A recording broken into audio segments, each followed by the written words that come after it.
update on just how much of a mess America is in there since we went on holiday. As you can see, America has been hovering between 200 and 250,000 new cases a day since we went on holiday 2 months ago. Over 25 million Americans have now tested positive for COVID.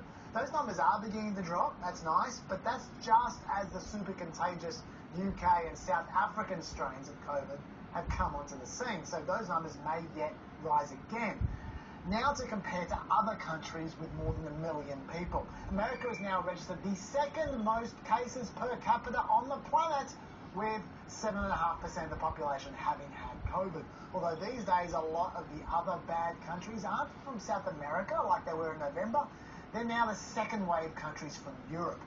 Hospitalisations are at 125,000. That's still more than twice the level at the peak of the first wave. But they have dropped slightly from 131,000 last week.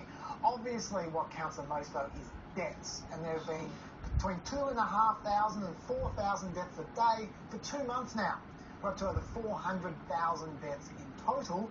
To put that in context, more people died from COVID in the first 2 weeks of this year than in 8 of the last 10 entire flu seasons.